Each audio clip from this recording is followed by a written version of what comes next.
Mon frère s'est marié le week-end dernier. Je l'ai appris parce que les photos ont envahi mon écran avant même qu'il ne m'ait adressé la moindre parole.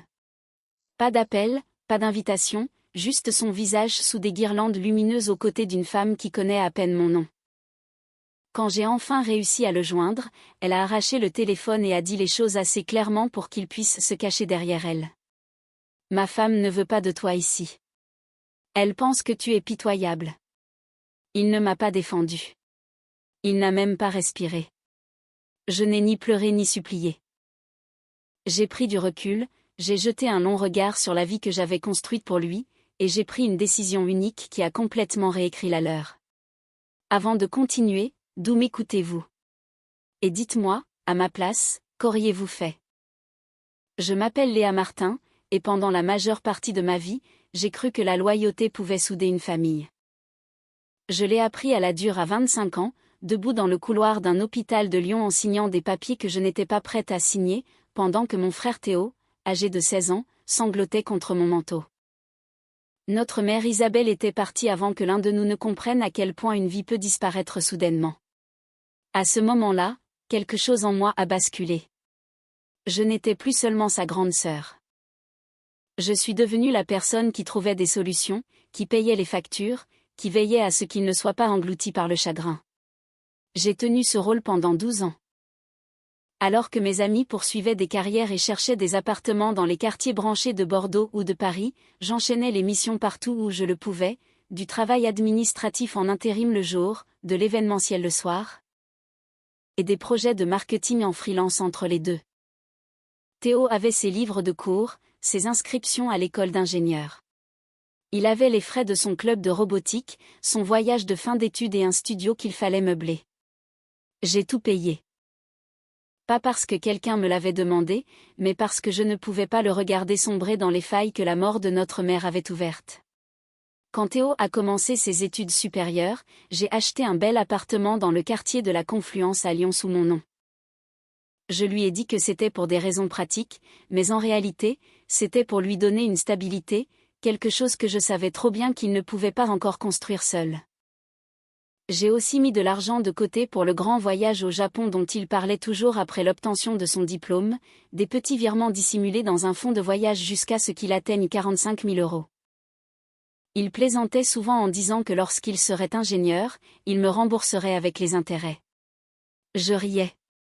On ne compte pas quand il s'agit de la famille. C'est du moins ce que je pensais. Ce qui est étrange, c'est que les gens s'imaginent que la trahison frappe comme un coup soudain. Dans mon cas, c'est venu comme une douleur lente que je ne pouvais pas nommer au début. Des mois avant le mariage, Théo appelait moins. Les messages devenaient plus courts. Il a commencé à dire des choses comme « je gère la situation » ou « tu n'as plus besoin de t'inquiéter pour moi », sur un ton qui suggérait que mon attention l'agaçait. Quand il m'a présenté sa petite amie Chloé, j'ai remarqué la façon dont elle me dévisageait de haut en bas comme si elle m'inventoriait. Un regard de jugement, pas un regard amical. Elle était influenceuse, sourire éclatant, tenue soignée, toujours en train de penser aux angles et à la lumière. Théo semblait ébloui par son assurance. Cela ne me dérangeait pas. Les gens évoluent. Les frères tombent amoureux. C'est normal. Mais je sentais que quelque chose changeait dans la façon dont les conversations devenaient brèves ou étaient reportées. La façon dont la voix de Chloé traînait trop près du téléphone chaque fois que j'appelais. Pourtant, je n'avais jamais imaginé que je serais effacée. Pas avant ce matin-là, quand j'ai ouvert mon écran et vu les photos du mariage, mon frère dans un costume que je ne savais pas qu'il avait acheté aux côtés d'une femme portant une robe que je n'avais jamais vue sous des lumières sous lesquelles on ne m'avait jamais invité à me tenir. Une cérémonie qui a eu lieu sans un texto, sans un appel, sans même un mensonge pour atténuer le choc. J'ai fixé ces photos et j'ai senti quelque chose de familier et de lourd s'installer dans ma poitrine, le même poids que j'avais ressenti dans ce couloir d'hôpital des années auparavant. Sauf que cette fois, ce n'était pas le deuil qui me frappait. C'était une prise de conscience. La famille que je pensais avoir maintenue soudée m'avait discrètement évincée. Au moment où j'ai vu ces photos de mariage, mon premier réflexe n'a pas été la colère. C'était le déni. Un déni calme et désespéré qui me faisait penser qu'il devait y avoir une erreur. C'était peut-être une séance photo de mode. Peut-être une fête de fiançailles mal étiquetée par quelqu'un en ligne. Peut-être que Théo allait m'envoyer un message à tout moment avec une explication frénétique sur des plans de dernière minute et une mauvaise communication.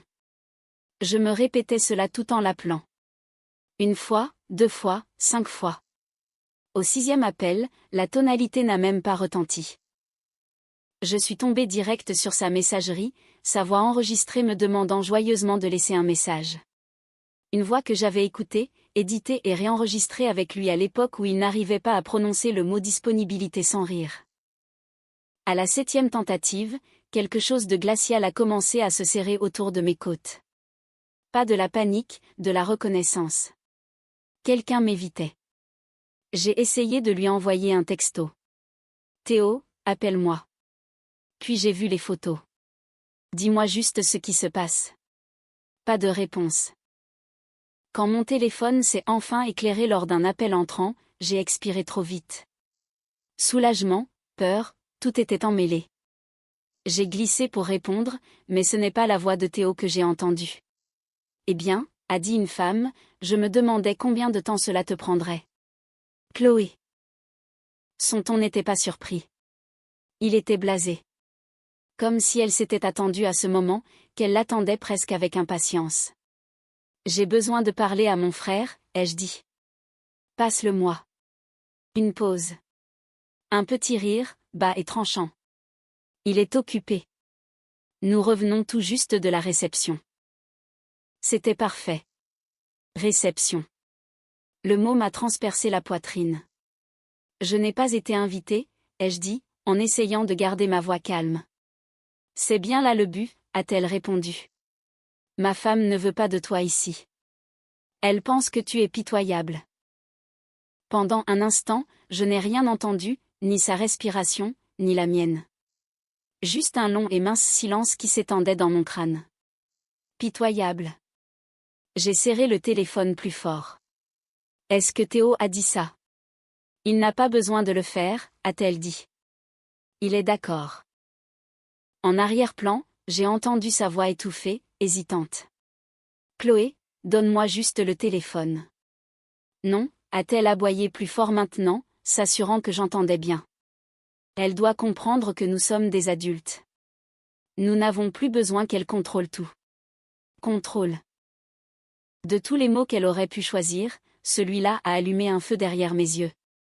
J'ai payé pour l'appartement dans lequel vous vous trouvez actuellement, ai-je dit, calme d'une manière qui m'effrayait moi-même. J'ai acheté ces meubles. J'ai payé ses frais de scolarité.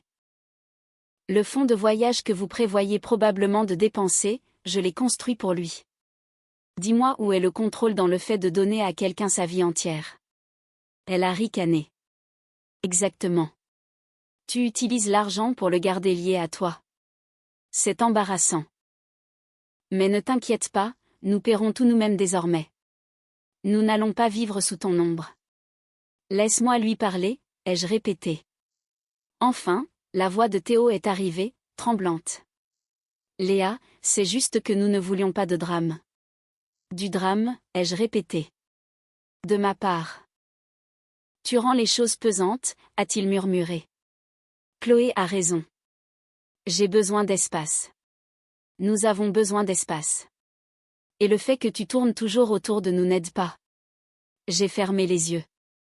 12 ans de sacrifice ont défilé derrière mes paupières comme les diapositives d'un projecteur. Les boulots de nuit, les factures d'école, les repas que je sautais pour qu'il n'ait pas à le faire. Tout cela balayé en quelques secondes. Chloé a repris la parole, triomphante. Voilà. Tu l'as entendu. Accepte-le et passe à autre chose. L'appel a été coupé. Je suis restée immobile, le téléphone à la main, sentant une brûlure lente monter de mon estomac jusqu'à ma gorge. Honte, trahison, chagrin, tout se mélangeait en quelque chose de plus acéré.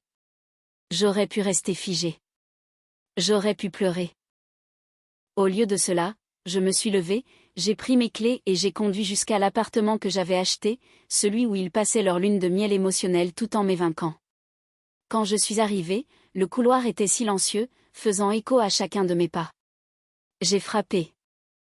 Chloé a ouvert la porte juste assez pour que son visage soit visible, souriant d'un air narquois comme si elle m'attendait. Vraiment. Tu es venue. Je suis ici pour parler à mon frère, ai-je dit. Elle s'est penchée en avant, son téléphone braqué vers moi comme une arme. Quoi que tu aies à dire, tu peux le dire ici. On en a fini avec tes intrusions dans nos vies. Derrière elle, Théo restait en retrait, les mains dans les poches, les yeux rivés au sol, la même posture qu'il avait le jour où notre mère était morte. Mais cette fois, le silence n'était pas du chagrin. C'était de la lâcheté. Et à ce moment-là, quelque chose en moi s'est finalement brisé. Je suis partie de cet appartement sans regarder en arrière, mais l'humiliation m'a collé à la peau tout au long du trajet jusqu'à l'ascenseur. Les parois miroitantes me renvoyaient mon propre visage, stable en surface, dévasté en dessous. Mon mascara n'avait pas coulé, mes cheveux étaient toujours épinglés exactement là où je les avais placés le matin même, et d'une certaine manière, cela rendait tout pire. Je ressemblais à une femme qui a le contrôle. Je ne me sentais pas comme telle. Au moment où l'ascenseur a atteint le hall, l'engourdissement s'est installé. Pas celui qui adoucit la douleur, c'était celui qui la fige, la préservant assez longtemps pour qu'elle se transforme en quelque chose d'autre, quelque chose de plus tranchant. Dehors, l'air de la soirée était doux, portant le faible bourdonnement de la circulation lyonnaise et l'écho d'une musique lointaine provenant d'un bar en terrasse. Je suis restée près de ma voiture pendant un long moment, respirant lentement jusqu'à ce que mon pouls se stabilise. Je ne pleurais pas. Je ne tremblais pas. Je ne m'effondrais pas, mais quelque chose s'était écroulé en moi, une structure que j'avais passé 12 ans à maintenir debout sans que personne ne le remarque. Et une fois tombée, elle laissait derrière elle un espace propre et calme, un espace dans lequel je pouvais enfin réfléchir. Quand je suis rentrée chez moi, les lumières se sont allumées automatiquement. C'était une habitude, j'avais tout programmé pour que l'endroit paraisse moins vide. Cela n'a pas aidé ce soir-là. Les pièces semblaient creuses, comme l'intérieur d'une coquille que quelqu'un aurait abandonnée. J'ai posé mes clés, j'ai enlevé mes talons et je suis allée directement dans le petit bureau que j'avais construit par discipline, pas par passion. Dossier, feuilles de calcul, plan de projet, toute ma vie organisée en rangées nettes et onglets colorés. J'ai fixé l'écran et une phrase s'est formée dans mon esprit avec une clarté qui m'a presque effrayée. S'ils veulent l'indépendance, je vais leur donner exactement cela. J'ai ouvert une nouvelle feuille de calcul, une grille vierge qui n'attendait que moi. Ligne par ligne, j'ai commencé à lister tout ce que j'avais pris en charge pour Théo. Prix d'achat de l'appartement, solde du prêt, mensualité, charges, électricité, eau, internet, taxes foncières, assurance, services de streaming, abonnement téléphonique familial, carte de crédit qu'il utilisait pour les urgences et qui était devenue d'usage quotidien. Le fonds de voyage de 45 000 € économisé euro par euro, les réservations d'avion pour 2 billets pour le Japon que je croyais autrefois qu'il méritait. Je n'ai écrit aucun commentaire, aucune étiquette comme sacrifice ou cadeau, juste les chiffres froids et neutres. Quand la vue d'ensemble est apparue, un calme étrange m'a envahi. J'avais construit un filet de sécurité si large et si solide qu'il l'avait confondu avec le sol sous ses propres pieds, et maintenant il m'en voulait pour cela. L'ironie m'a fait rire, un petit son sans humour qui à peine remplit la pièce. J'ai pris mon téléphone et j'ai fait défiler mes contacts jusqu'à celui que j'utilisais rarement, sauf pour des questions juridiques sur des contrats, Maître Alice Bernard. Alice n'était pas une amie proche, mais elle respectait les faits de la même manière que moi. Elle ne se souciait pas de la politique familiale ou de l'histoire émotionnelle, elle se souciait de la documentation et de la propriété. Elle a répondu d'une voix ensommeillée, « Léa. Tout va bien. » « Non, ai-je dit, mais ça ira. J'ai besoin de savoir quelque chose. » Je lui ai lu la liste, chaque actif, chaque compte, chaque paiement mensuel. « Est-ce que j'ai le droit de défaire tout cela ?» ai-je demandé. Chaque euro, chaque propriété, chaque réservation sans rien lui donner. Il y a eu un froissement de papier à l'autre bout, puis sa voix s'est raffermie. « Léa, tout ce que tu viens de lister est à ton nom, en pleine propriété. Le statut de bénéficiaire ne donne aucun droit. Prêt, facture, actif, tu es légalement libre de rompre tout lien financier sans son consentement. » Le calme dans ma poitrine s'est solidifié. « Bien, ai-je dit. Est-ce que c'est à propos du mariage? Elle a demandé doucement. Je n'ai pas été invitée, ai-je répondu. Et apparemment, je suis pitoyable.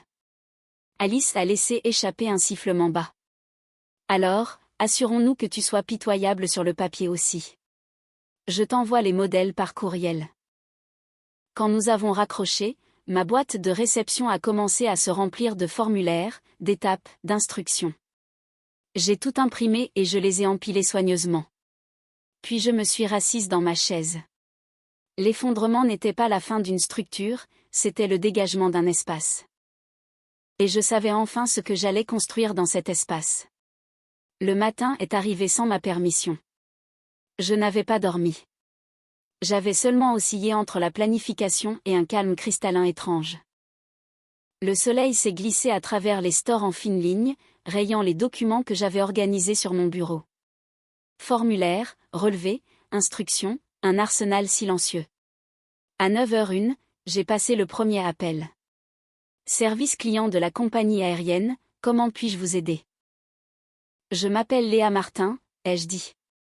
Je dois annuler une réservation. J'ai lu le numéro de confirmation sur l'imprimé. 2 billets premium pour Tokyo dans quelques mois, achetés avec l'espoir naïf que mon frère ferait enfin le voyage dont il rêvait depuis ses 16 ans. Raison de l'annulation, a demandé l'agent. Changement de programme, ai-je répondu. Je n'ai pas expliqué que la femme qui m'avait traité de pitoyable prévoyait d'utiliser ses billets pour sa lune de miel.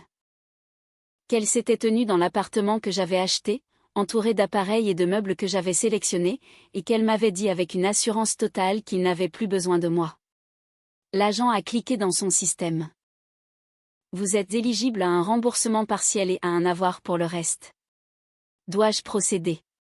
Oui, ai-je dit. Procéder. J'ai raccroché et j'ai regardé ma boîte de réception s'actualiser.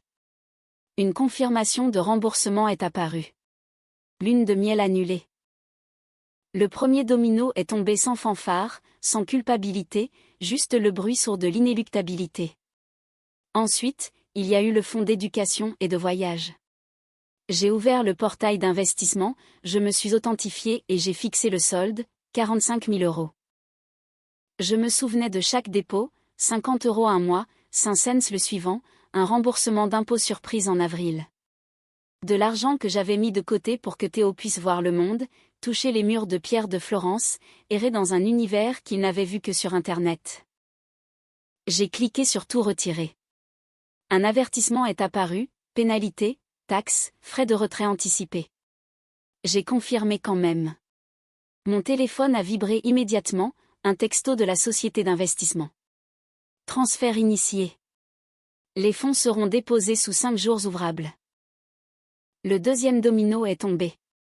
J'ai fermé le navigateur et j'ai pris le dossier du prêt immobilier. L'appartement était le suivant.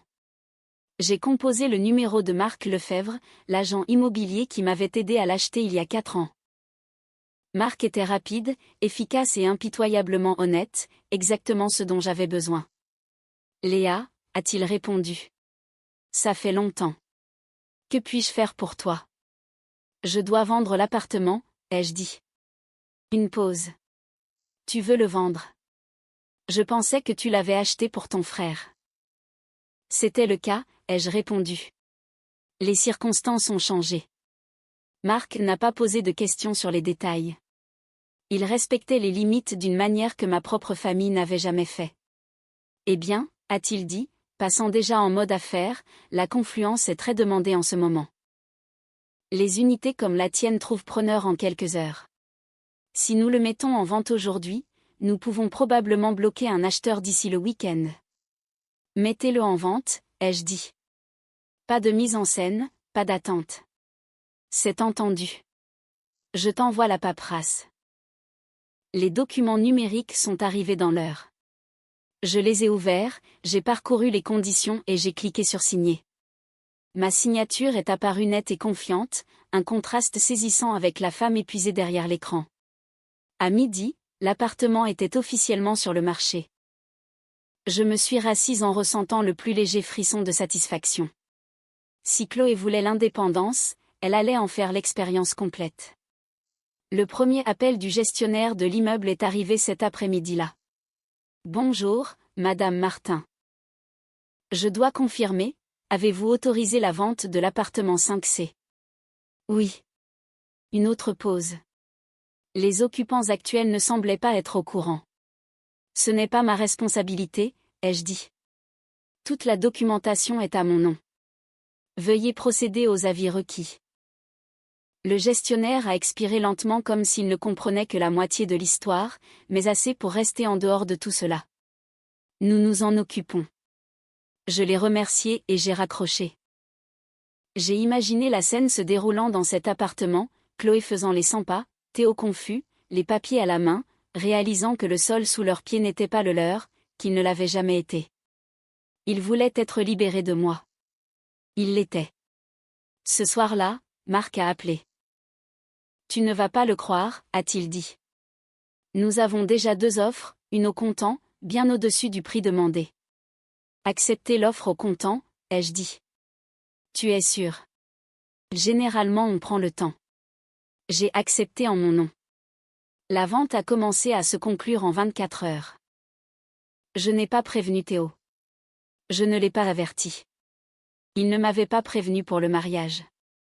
C'était de bonne guerre. La série de tâches suivantes ressemblait à épousseter une table, simple, calme, nécessaire. Je me suis connecté au portail des services publics et j'ai transféré tous les comptes hors de mon nom, avec effet immédiat. Puis, les comptes de streaming. Mots de passe changés, profils effacés, le forfait téléphonique, retrait de son appareil du forfait familial, carte de crédit, suppression de l'utilisateur autorisé. Chaque clic était une frontière tracée, une ligne nette remplaçant 12 ans de lignes floues. Quand la dernière tâche a été accomplie, je me suis tenue dans la cuisine en fixant mes mains. Elles ne tremblaient pas. J'ai rédigé un texto, pas long, pas émotionnel, juste la vérité toute nue. Vous vouliez l'indépendance, vous l'avez maintenant. Ne me contactez plus jamais. J'ai envoyé le message et j'ai bloqué son numéro avant de pouvoir voir les bulles de saisie. 2 jours plus tard, les conséquences ont trouvé le chemin de ma porte. Pas littéralement, mais à travers les fissures de la vie que je venais de trancher. Le gestionnaire de l'immeuble a laissé un message vocal signalant que Chloé s'était présentée au bureau furieuse, agitant son téléphone et exigeant des explications. Qu'elle prétendait qu'il devait y avoir une erreur. Que Théo avait essayé de m'appeler à plusieurs reprises. Leurs appels ne m'ont jamais atteinte. Puis Marc m'a envoyé un courriel pour confirmer que le dépôt de l'acheteur avait été encaissé. Le déménagement devrait se faire sous 10 jours. Théo et Chloé seraient légalement tenus de quitter les lieux. J'ai imaginé le moment où la vie a frappé leur porte. Le cri d'indignation de Chloé. Le silence stupéfait de Théo. 2 personnes qui avaient confondu la générosité avec un dû. Mais je ne ressentais aucun triomphe. Juste de la clarté. Vous ne pouvez pas exclure quelqu'un de votre mariage et attendre qu'il continue à construire votre vie pour vous. La semaine suivante, Marc a envoyé une dernière mise à jour. Vente terminée. Le message disait, les fonds ont été transférés. J'ai fixé le montant, une somme qui représentait non seulement de l'argent, mais aussi une conclusion. L'appartement n'était plus là. La lune de miel n'était plus là. La bouée de sauvetage financière n'était plus là. Et pour la première fois depuis que j'avais vu ces photos, j'ai senti l'oppression dans ma poitrine se relâcher. Pas encore du soulagement. Mais quelque chose de plus calme. Quelque chose comme la première inspiration après une longue plongée sous l'eau. 2 semaines plus tard, Marc a rappelé. Tu ne vas pas le croire, a-t-il dit. Quoi encore? Ton frère est passé à l'agence, il voulait savoir ce qui s'était passé, pourquoi tu avais vendu l'endroit, pourquoi tout s'était arrêté. J'ai attendu la suite, et puis la seule chose qu'il a pu dire a été, elle est allée trop loin. J'ai laissé échapper un rire léger. Trop loin, ai-je répété. Marc a hésité. Tu vas bien, Léa? J'y ai réfléchi. Oui, ai-je dit. Et pour la première fois, c'était vrai. Mais le véritable dénouement n'est pas venu d'un appel ou d'une vente ou d'un remboursement, il est venu du silence.